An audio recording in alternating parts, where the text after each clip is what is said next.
বন্ধুরা, এমন অনেক মানুষ আছেন যারা কিন্তু ভেন্ডি খেতে পছন্দ করেন।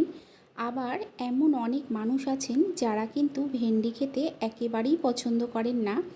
তবে আজকে আমি আপনাদের জন্য ভেন্ডির যেই রেসিপিটা নিয়ে এসেছি, এই রেসিপিটা আমি যেইভাবে বানাবো এইভাবে বানিয়ে খেয়ে দেখবেন।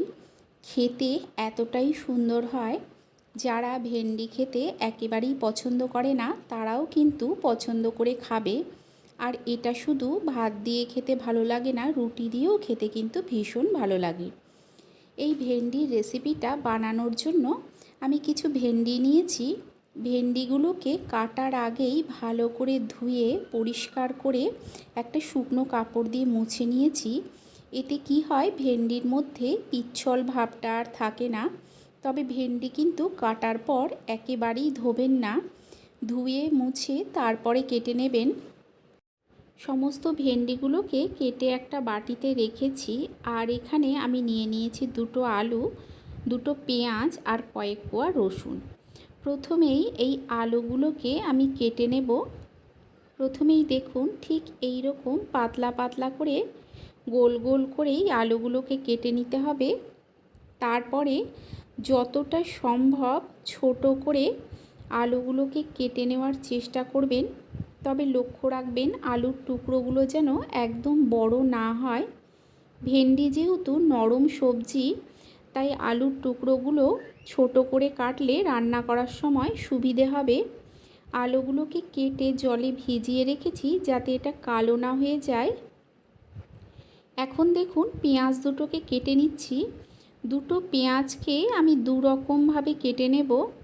একটা পেঁয়াজকে একদম যতটা সম্ভব মিহি কুচি করে কাটা যায় ততটাই মিহি কুচি করে কেটে নিতে হবে। এখানে একটা পেঁয়াজকে দেখুন আমি একদম মিহি কুচি করে কেটে নিচ্ছি। সমস্ত পেঁয়াজটাকে এইভাবে কেটে নিয়ে যে আরেকটা পেঁয়াজ আছে সেটাকে কিন্তু এতটা মিহি কুচি করব না, ঠিক এই রকমই রেখে দেব। লম্বা টুকরো করে এই পেঁয়াজগুলোকে আমি কেটে নেব। দুটো পেঁয়াজ দুরকমভাবে কেটে রেডি করে নিয়ে আমি দেখুন এইখানে রেখেছি। এখন অন্যদিকে একটা প্যান বসিয়ে দিয়েছি, এতে দিয়ে দিলাম সর্ষের তেল। ফোড়নে দিলাম গোটা জিরে, এর সঙ্গে দিয়ে দেব অল্প একটু হিং।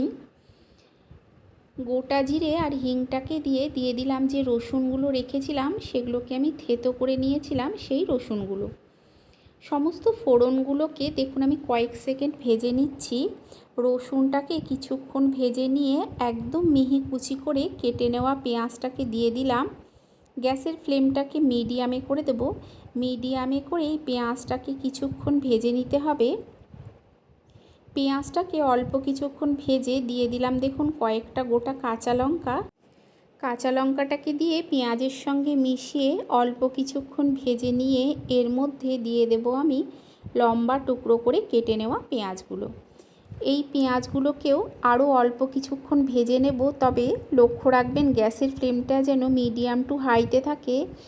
এই পেঁয়াজটা ভাজার সময় গ্যাসের ফ্লেমটা মিডিয়াম টু হাইতে রেখে ভাজবেন। খুব বেশি লাল কড়া করে ভাজার দরকার নেই। অল্প কিছুক্ষণ ভেজে নিয়ে এর মধ্যে আমি দিয়ে দেব সমস্ত কেটে রাখা আলুগুলো। আলুগুলোকে দিয়ে পেঁয়াজের সঙ্গে খুব ভালো করে মিশিয়ে নেব। সমস্ত আলুগুলোকে পেঁয়াজের সঙ্গে খুব ভালো করে মিশিয়ে এখন এটাকে ঢাকা দিয়ে দেব। দিয়ে গ্যাসের ফ্লেমটা একদম লোতে করে দিয়ে কিছুক্ষণ হতে দেব। কিছুক্ষণ পর আমি ঢাকাটা তুলে নিচ্ছি। তুলে নিয়ে সমস্ত কিছুকে একবার ভালো করে মিশিয়ে নেব। এতে কি হবে, আলু আর পেঁয়াজটা একসঙ্গে খুব সুন্দরভাবে ভাজা হয়ে যাবে। এখন এতে দিয়ে দিচ্ছি হলুদ আর দিয়ে দেব লবণ। লবণ আর হলুদ দিয়ে পেঁয়াজ আর আলুটাকে খুব ভালো করে দেখুন আমি মিশিয়ে নিচ্ছি। মিশিয়ে নিয়ে এটাকে ঢাকা দিয়ে আরও কিছুক্ষণ হতে দেব। এইভাবে ঢাকা দিয়ে তৈরি করলে আলুটা কিন্তু প্রায় সেদ্ধ হয়ে যাবে। দেখুন কিছুক্ষণ পর ঢাকাটা তুলে আমি ভালো করে মিশিয়ে নিচ্ছি। সমস্ত কিছুকে ভালো করে মিশিয়ে মাঝখানে একটু জায়গা তৈরি করে নিচ্ছি। এখানে অল্প জল দিয়ে দেব। জল দিয়ে আমি ঢাকা দিয়ে দেব। ঢাকা দিয়ে আলুগুলোকে কিছুক্ষণ হতে দেব। কিছুক্ষণ পর আমি ঢাকাটা তুলে নিচ্ছি। জলটা দেখুন অনেকটাই টেনে এসছে আর আলুগুলোও কিন্তু অনেকটাই সেদ্ধ হয়ে গেছে। আরও কিছুক্ষণ এটাকে ভেজে নেব। এই সময় গ্যাসের ফ্লেমটা আপনারা লো টু মিডিয়ামে রাখবেন, তাহলে আলুগুলো অল্প সময়ের মধ্যেই সেদ্ধ হয়ে যাবে। দেখুন আমি আপনাদের দেখিয়ে দিচ্ছি, আলুগুলো প্রায় 80% মতো কিন্তু সেদ্ধ হয়ে গেছে। ভাঙলে কিন্তু এটা ভেঙে যাচ্ছে, তবে পুরোপুরি সেদ্ধ কিন্তু এখনও হয়নি। ভাজতে ভাজতেই এটা কিন্তু 80%-এর মতো সেদ্ধ হয়ে যাবে। সমস্ত আলুগুলোকে ভালো করে দেখুন একবার মিশিয়ে নিচ্ছি। মিশিয়ে নিয়ে এর মধ্যে আমি কিছু মশলা দিয়ে দেব।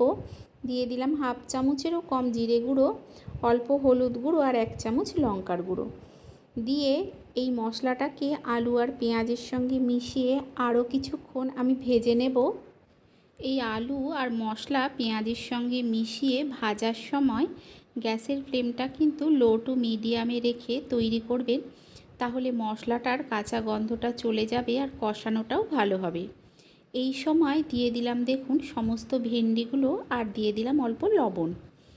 সমস্ত কিছুকে ভালো করে মিশিয়ে নেব। ভেন্ডি যেহেতু নরম সবজি, এটা তৈরি হতে কিন্তু খুব বেশি সময় লাগে না। আমি এটা ঢাকা দিয়ে কিছুক্ষণ হতে দেব। গ্যাসের ফ্লেমটা লো করে দেব।